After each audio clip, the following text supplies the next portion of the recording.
Hello everyone, this is Varshika, a BBA BA student from PS University.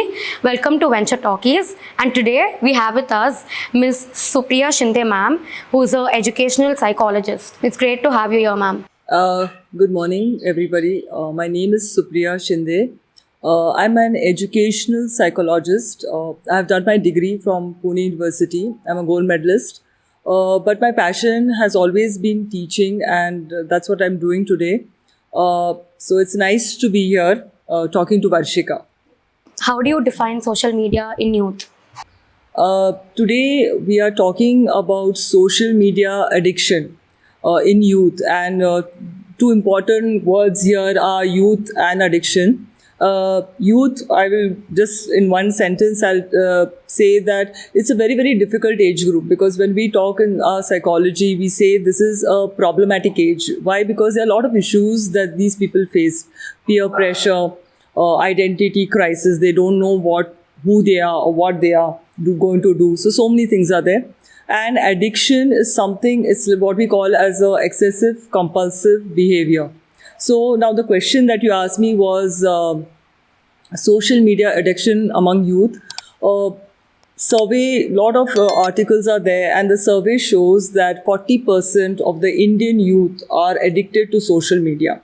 So what do you mean by this is they keep on using the mobiles to get updated about the events, following what they are doing, or they want to post something. So it is a constant checking of your mobile, constantly getting updated. So it is, and what happens, why we call it as an addiction, because if they don't do it, if I'm not getting updated, if I'm not having followers, they have some serious issues.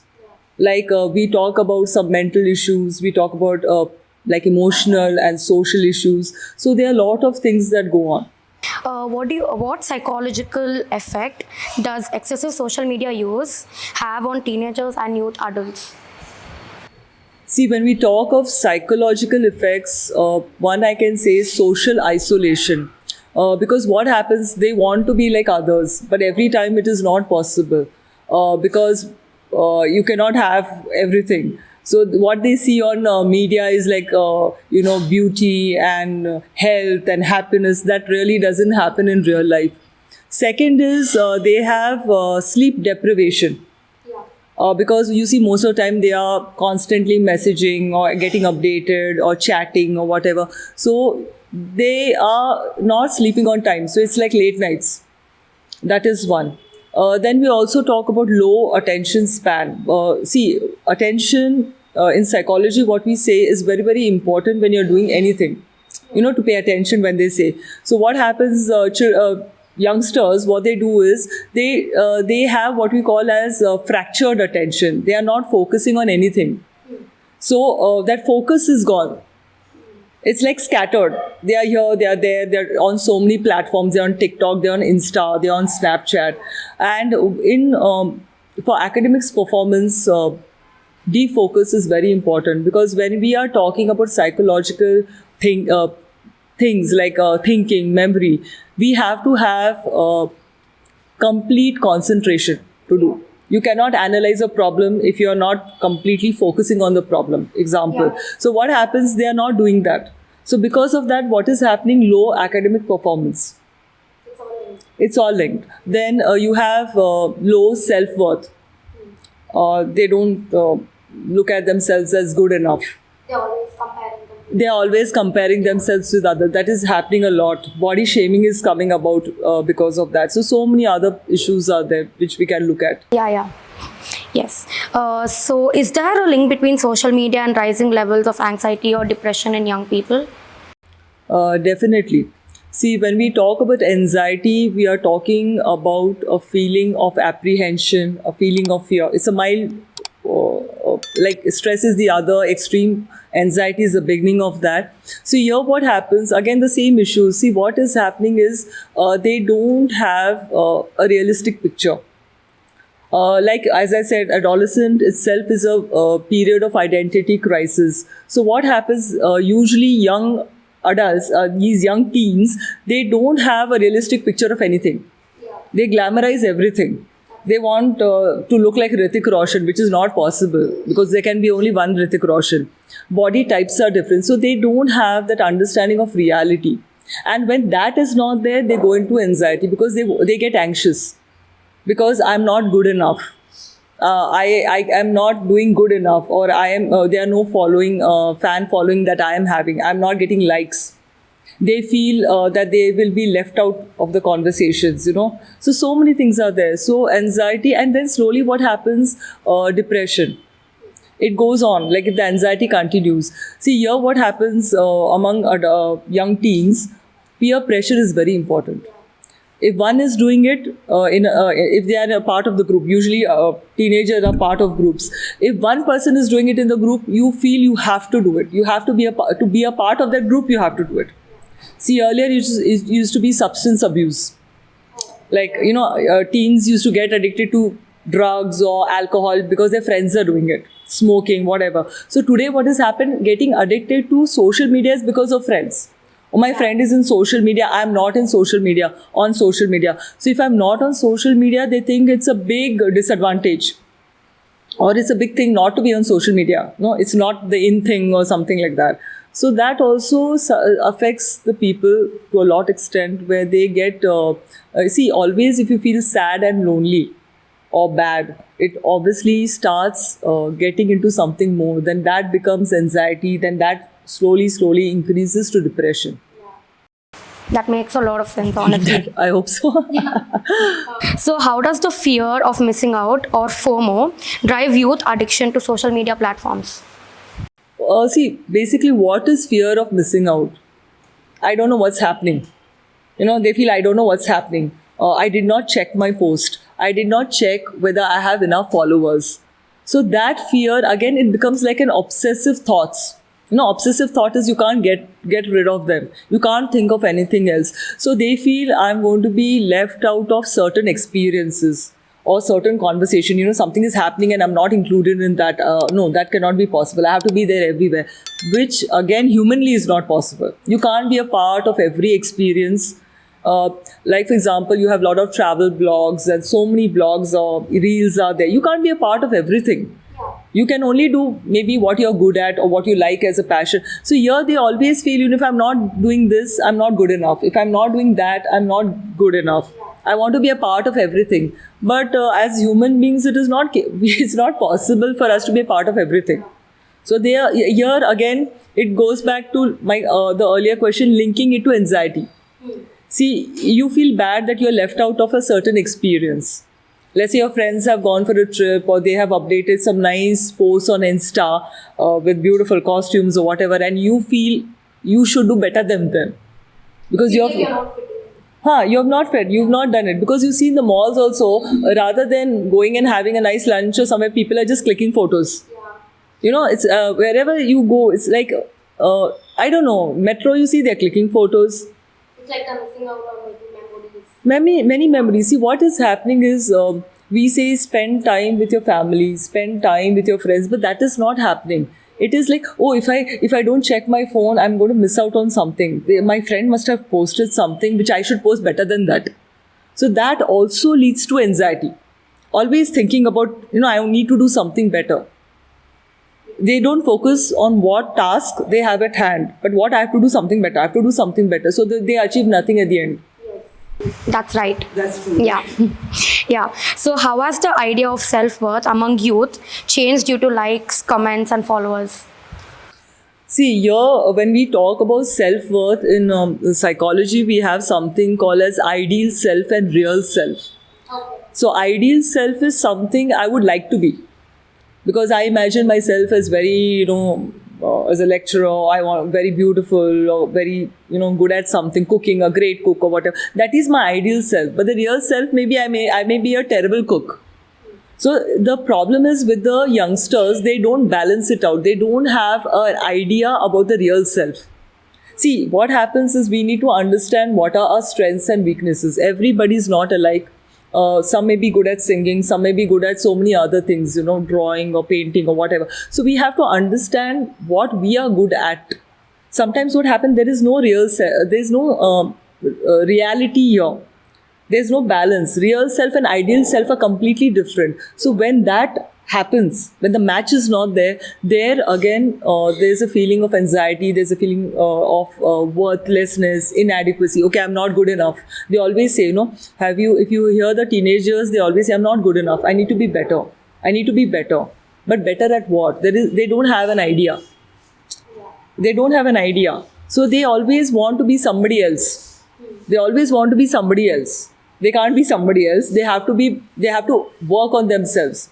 So self-worth here means you have to understand yourself.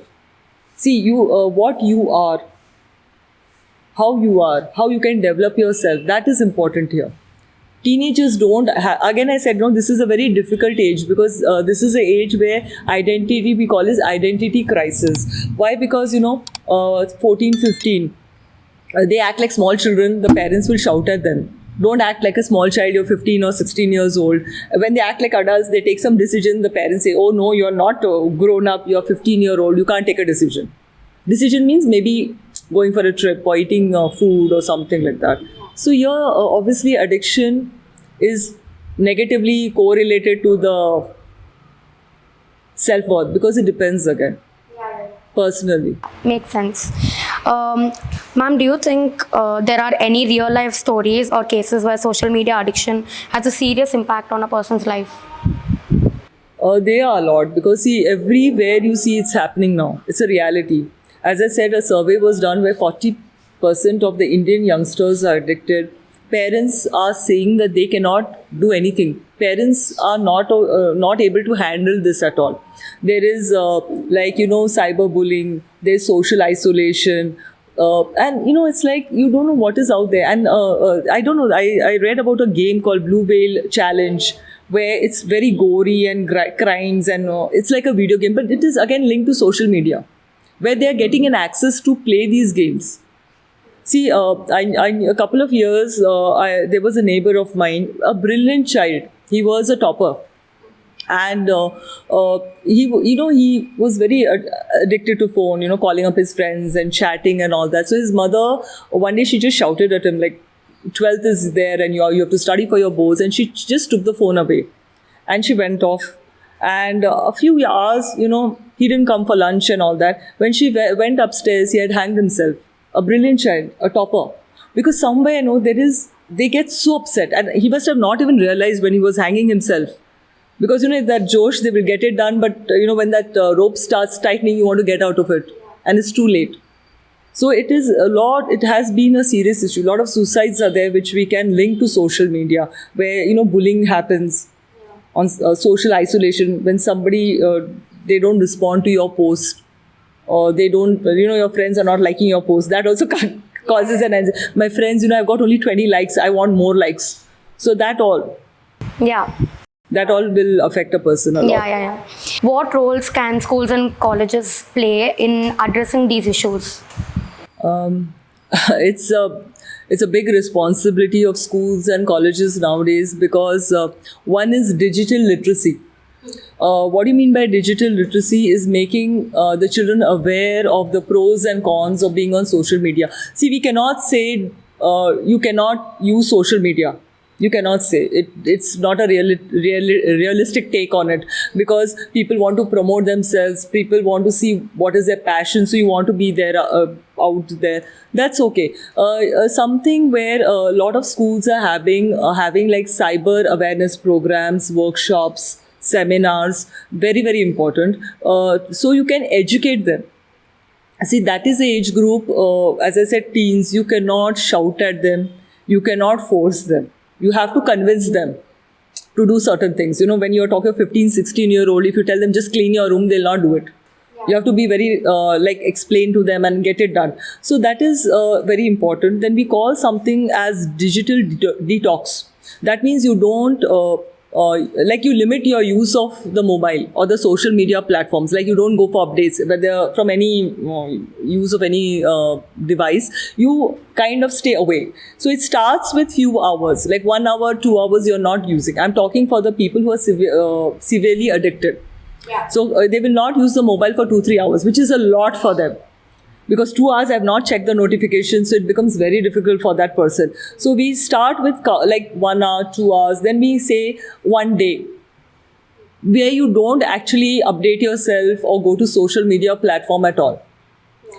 Second thing is obviously monitoring, which is very important. It is again parental monitoring, teachers monitoring. Today, a lot of teenagers are getting mobiles to schools.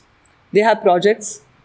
They have to go out for some field work. They will get a mobile because they want to keep in touch with the parent. So here, the monitoring is very, very important by the teachers. Then at home, parents. See now what has happened. Parents are working. Both the parents are working. Most of the houses we have double income. So the parents have given the mobile to the child so that they can keep in touch. But what happens? Excessive use of the mobile is happening when the parents are not there. So that has to be taken care by the parents. See, constant supervision is something we have to do. There is no option. Then second, another thing that comes to mind is peer support, where you can have a group where all of them don't use the mobile. Like, because they listen more to friends than they listen to parents. That's the age group. So you can talk to them, have a support group for them. See, all this has to be done like step by step. You can't force a child counseling, this, that, everything. If you do, he'll run away. He'll not do anything. So it will be step by step where we slowly start monitoring, supervising, informing. See, we have to also inform them, constantly keep on reminding them what are the cons of this, like social media addiction. See, they don't understand it. And what happens, some of them are really good. They are toppers. Academic performance has gone down a lot because of social media addiction. They don't want to study. If we give projects, you know what they do? They come and ask us, can we use ChatGPT? And you see the project is actually ChatGPT project. You can make out the words and all that. So what is happening? They are not thinking. They are not processing any information. ChatGPT is created by humans only at the end of the day. But we can't misuse it. See, some ideas, yes, ChatGPT will give you good ideas, but not every time. ChatGPT doesn't have emotions. It doesn't know how the interpersonal relationships work. So here it is very important to sit with the child, and he has to be helped from all the corners. Parents, teachers, peers. You cannot say, oh, the parents are helping and teachers are doing nothing. Again, it will create a problem. So it has to be like a combined effort to make that child understand that how the addiction really does not work in a long run, or how to limit himself. So that's how it works. How does cyberbullying on social media affect mental health? See, when we talk about mental health, we are talking about a person being happy. Very happy. See, we are talking about EQ today, emotional intelligence. All that comes in mental health. So what happens, cyberbullying is where they get a lot of negative comments, about them. Body shaming is done. Social isolation. As I said, nobody is responding to your post. See, what happens the moment you post a photo? What is our first reaction? We want to see how many likes we have got and all that. Then we are happy. And sometimes we are getting likes from people whom we don't know also. And sometimes people are posting some unwanted comments. You could have chosen a better dress, or you could have posed better, or whatever. So all this is like a bullying which is done to the child. See, again, the teenager is not able to understand that why should others' comments bother you? But what happens for them, what others think is more important. What friends think is more important. Usually, what happens, see, cyberbullying again, because some unwanted person is just posting something about you randomly without knowing you also, but that comment hurts more. Usually what happens in teens, they have, as I said, they don't have a reality check. They have a very, very different images about themselves. Somebody says, you are looking a little plump. To a teenage girl, you see that immediately she'll stop eating food. Immediately she will throw up after eating. So many things are there. She wants to look thin. They will take medicines to look thin. They will stop eating food. So these are some of the repercussions that we faced because, see, cyberbullying, and the teens don't understand. See, if cyberbullying is happening, they should go and seek help. They should talk to somebody, and they should talk to people who understand them. They usually, what happens, they think friends are more important. They talk to friends, but friends don't know anything better, right? Friends are of the same age. Friends are thinking the same thing. So they should actually approach somebody, get some help, understand. See, that's why I said constant monitoring is important. We cannot just do, okay, I talked to that child once, I've done. No, it's not like that. It has to be again and again on regular basis, supervision on regular basis. Okay, so finally, what do you think the schools and colleges are doing about this issue? As I said before, see, monitoring has to be done, digital literacy, digital detox. There's so many things. One good thing or one important thing is parent-teacher collaboration. There has to be a constant collaboration with the teachers. The parents also should be kept in loop, what's happening with your child. See, a lot of times parents have no idea how the child is. Because if they're working, they go home, they leave for work in the morning, they come home late at night, and they don't know their child. Sometimes the teachers knows the children better than the parents. It's happening like that now.